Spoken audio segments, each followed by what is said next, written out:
ഞാൻ താമസിച്ചു. എവിടെ? കൂട്ടുകാരി എവിടെ? കൂടെ വന്നാൽ ഇഷ്ടപ്പെട്ടില്ലെങ്കിലോ എന്ന് വിചാരിച്ചു. എന്നാര് പറഞ്ഞു? എനിക്കറിയാം. ഓ, മമ്മൂട്ടി എഴുതി കാണും. ഞാനൊന്ന് ചോദിക്കട്ടെ, കുട്ടിയും മമ്മൂട്ടിയും തമ്മിൽ എന്താ കണക്ഷൻ? അവരങ്ങനെ സാധാരണ ആർക്കും എഴുത്തെഴുതാറില്ലല്ലോ. കാരണമുണ്ട്. എന്താ, നിങ്ങൾ അടുപ്പത്തിലാണോ? വല്ല പ്രേമമോ മറ്റോ? ഒരു കത്ത് എഴുതിയെന്ന് വെച്ച് നിങ്ങളുടെ മേൽവിലാസത്തിന് വേണ്ടിയാ എനിക്ക് എഴുതിയത്. അത്രേ ഉള്ളൂ. കുട്ടിക്ക് ഈ സിനിമാടന്മാരെ മാത്രമേ ഇഷ്ടമുള്ളൂ? ഇഷ്ടമെന്ന് പറഞ്ഞ സിനിമ കണ്ടിട്ടുള്ള ഇഷ്ടമല്ലേ, അതിന് വേറെ അർത്ഥമൊന്നുമില്ല. ഭാഗ്യം. ഒന്നുമില്ല. ഫോട്ടോ എവിടെ?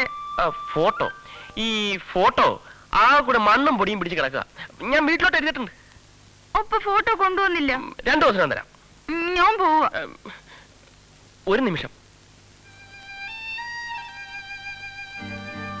നമുക്ക് ഒരാളിനോട് ആരാധന തോന്നുമ്പോഴാണല്ലോ നമ്മൾ അയാൾക്ക് ഈ കത്തും മറ്റും എഴുതുന്നത്. ഇപ്പോ ഞാൻ കുട്ടിക്കൊരു എഴുത്ത് എഴുതിയിരിക്കട്ടെ, മറുപടി തരൂ. എന്തിനാ എനിക്ക് എഴുതുന്നത്? ഞാൻ സിനിമയിലൊന്നും അഭിനയിച്ചിട്ടില്ലല്ലോ. സിനിമയിൽ അഭിനയിച്ചിരുന്നെങ്കിൽ ഞാൻ എഴുതില്ലായിരുന്നു. പക്ഷേ എന്തോ എനിക്കറിയില്ല,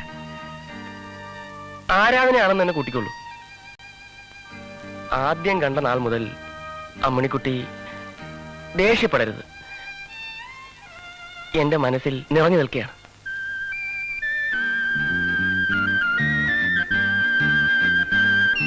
ഇതുവരെയായിട്ടും ഒരു പെൺകുട്ടിയോടും തോന്നാത്ത ഒരു വികാരം. അതെങ്ങനെ പറയണമെന്ന് എനിക്കറിയില്ല. ഞാൻ എഴുതാം, എന്റെ മനസ്സിലുള്ളതെല്ലാം തുറന്നെഴുതാം. കുട്ടിയെ എനിക്ക് ഒത്തിരി ഇഷ്ടമാണ്.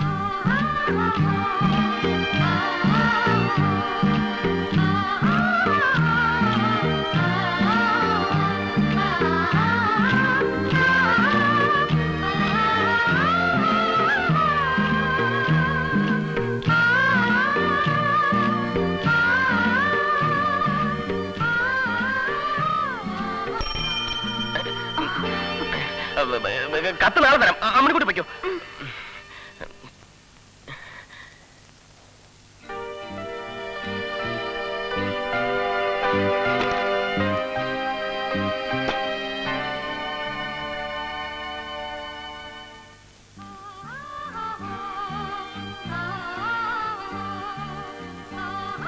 കുട്ടിയെ എനിക്ക് ഒത്തിരി ഇഷ്ടമാണ്.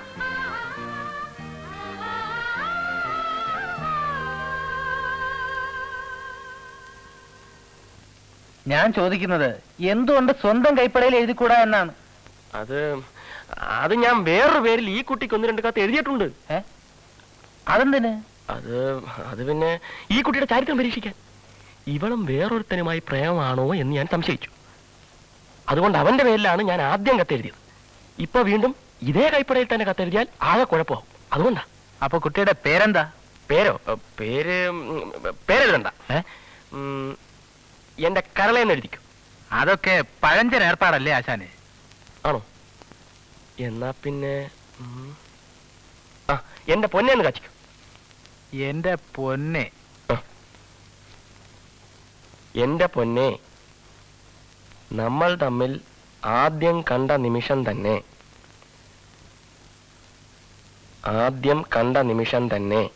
നല്ല ഉരുട്ടി എഴുതണം. നന്നായിരിക്കണം കണ്ടു കഴിഞ്ഞ. ആദ്യം കണ്ട നിമിഷം തന്നെ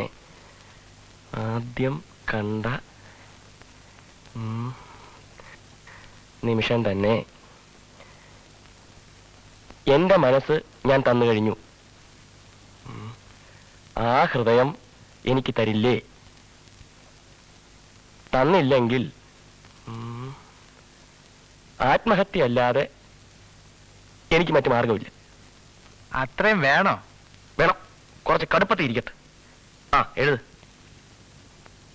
എന്നെ സ്നേഹിക്കുന്നു എന്നെഴുതി അറിയിക്കുക. അതുവരെ എനിക്ക് മനസമാധാനമുണ്ടാവില്ല.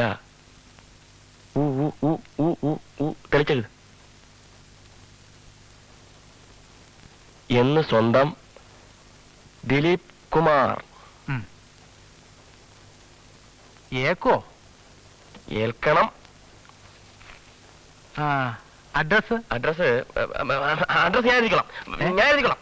അപ്പൊ കൈപ്പട അത് പിന്നെ വലിയ അക്ഷരത്തിലില്ല, അറിയത്തില്ല. സമയം ഒരുപാടായി. അപ്പൊ ഇറങ്ങല്ലേ? ശരി.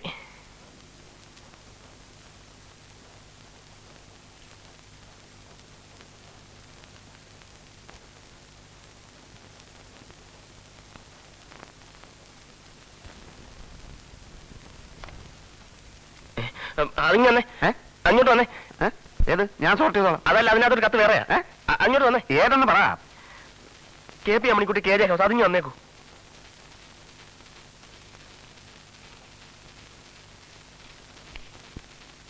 KP Ammanikutty KJ house. ഇത് ഞാൻ കൊടുത്തോളാം. എന്താ? വേണ്ട, അത് ഞാൻ കൊടുത്തോളാം. ഈ കത്ത് മാത്രം സ്വയം ഡെലിവറി ചെയ്യേണ്ട കാര്യം എന്റെ ഡ്യൂട്ടിയിൽ മറ്റാരും കൈകടത്താൻ ഞാൻ സമ്മതിക്കില്ല. എനിക്കത് ഇഷ്ടമല്ല. മര്യാദ കത്തിരുന്നാ നല്ലത്. ചുമ്മാ പേടിപ്പിക്കാതെ ആശാനെ. ഈ കത്തിന്റെ പുറകിലുള്ള രഹസ്യം എന്താണെന്ന് എനിക്കൊന്ന് അറിയണമല്ലോ.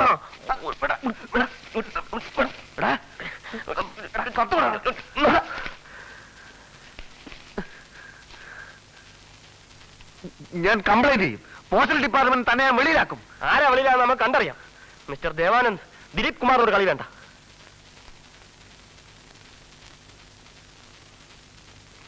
കാണാമടാ. കാണാം.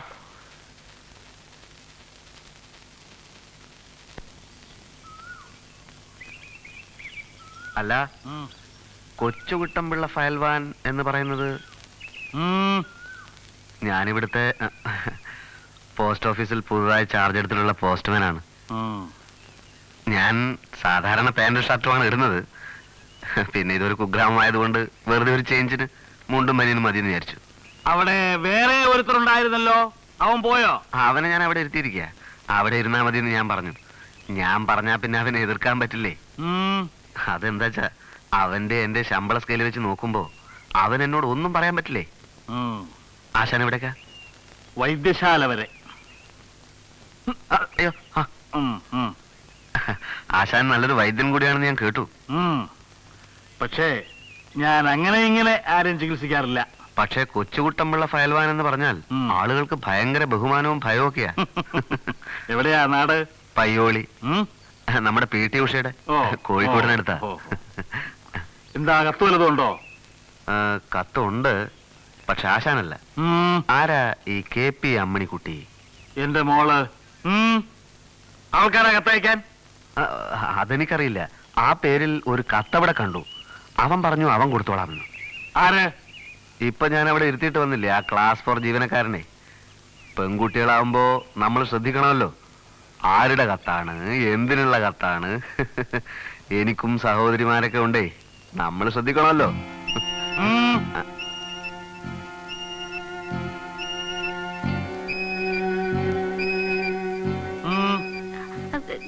രാധയ്ക്ക് പനി. ആരാ നിനക്ക് കത്തയച്ചത്? ആരും അയച്ചില്ലല്ലോ. നീയല്ലേ KP അമ്മണിക്കുട്ടി? അത് വലിയ പറമ്പത്തെ അമ്മണിക്കുട്ടിയായിരിക്കും. അതെ, ചിലപ്പോ വലിയ പറമ്പത്തെ ആയിരിക്കും. എന്റെ പേര് ദേവാനന്ദ്. ഞാനാണ് ഇവിടുത്തെ യഥാർത്ഥത്തിലുള്ള പോസ്റ്റ്മാൻ. മറ്റാരെങ്കിലും കുട്ടിയുടെ കയ്യിൽ കത്ത് തരികയാണെങ്കിൽ വാങ്ങിക്കണ്ട കേട്ടോ.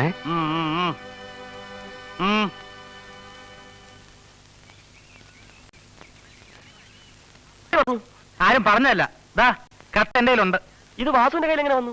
ഞാൻ ഒരുപാട് തവണ തന്നോട് പറഞ്ഞിട്ടുണ്ട് ഇവിടെ ഇങ്ങനെയുള്ള ചുറ്റിക്കളിയൊന്നും ഉണ്ടാക്കരുതെന്ന്. ഇപ്പൊ എന്തായി? ഞാൻ ഉറപ്പിലായി. എടോ, ആ അമ്മണിക്കുട്ടിയുടെ കൂട്ടുകാരി ഉണ്ടല്ലോ രാധ, അവക്ക് എന്റെ കൈയക്ഷരം നല്ലപോലെ അറിയാം. ഓഹോ, അപ്പൊ വാസു രാധയ്ക്ക് കത്തയക്കാറുണ്ട്. മണ്ണാങ്കട്ട. എന്തെങ്കിലും പ്രശ്നം ഉണ്ടായാലേ നാട്ടുകാരെ മുഴുവൻ അറിയിച്ച് എന്നെ അപമാനിച്ചിട്ട് നിങ്ങൾക്ക് എന്താ ലാഭം? നാട്ടുകാരൊന്നും അറിയത്തില്ലെന്ന്. വാസു എന്റെ ഏറ്റവും അടുത്ത സുഹൃത്താണ്. അപ്പൊ നിങ്ങൾക്ക് എഴുതാനും വായിക്കാനൊന്നും അറിയില്ലേ? അതെന്റെ കയ്യക്ഷരം വാസു ആരോടും പറയത്തില്ലെന്ന്. അല്ലെങ്കിൽ തന്നെ എല്ലാരും അറിയട്ടെ.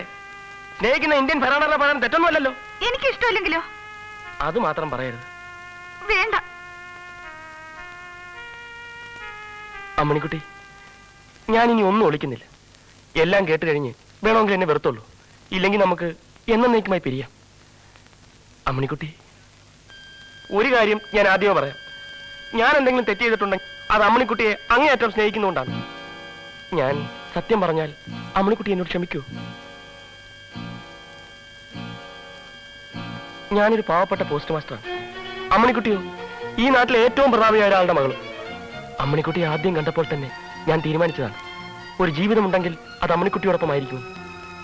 പക്ഷേ എന്നോടൊന്ന് സംസാരിക്കുവാൻ പോലും അമ്മണിക്കുട്ടി തയ്യാറാവുന്നില്ലെങ്കിൽ ഞാൻ എന്ത് ചെയ്യും? അതുകൊണ്ടാണ് ഞാൻ മമ്മൂട്ടി സാറിനെ നേരിട്ട് ഇതുവരെ കണ്ടിട്ട് പോലുമില്ല. ഞാൻ സംസ്കാരമില്ലായ്മയാണ് കാണിച്ചത്. ആ കത്തുകൾ ഞാനാണ് എഴുതിയത്. അമ്മണിക്കുട്ടി എന്നെ അറിയാൻ വേണ്ടി, എന്നെ ഒന്ന് നോക്കാൻ വേണ്ടി. എന്നോട് ക്ഷമിക്കൂ. ഇത്രയും ഞാൻ വിചാരിച്ചില്ല. എന്തൊക്കെ നുണയാ ഭഗവാൻ എഴുതി പിടിപ്പിച്ചത്. എനിക്ക് ദിലീപ് കുമാർ ജീവനാണ്, ചേനയാണ്, മൊണ്ണാങ്കട്ടിയാണ്. അമ്മണിക്കുട്ടി തന്നെ പറയും. ഇങ്ങനെ ഒരു സംഭവം ഇല്ലായിരുന്നെങ്കിൽ നമ്മൾ തമ്മിൽ ഒരിക്കലെങ്കിലും സംസാരിക്കാൻ ഇടയാകുമായിരുന്നു. ഒന്ന് ഓർമ്മിക്കണം, എല്ലാം അമ്മണിക്കുട്ടിയുടെ സ്നേഹത്തിന് വേണ്ടിയായിരുന്നു. പോവാണോ? എന്നോട് ക്ഷമിച്ചെന്ന് പറഞ്ഞിട്ട് പോകൂ. ക്ഷമിക്കില്ലേ? എന്നോട് ക്ഷമിക്കില്ലേ? ക്ഷമിച്ചിരിക്കുന്നു എന്ന് വെച്ചാൽ എന്നോട് സ്നേഹമാണെന്നല്ലേ?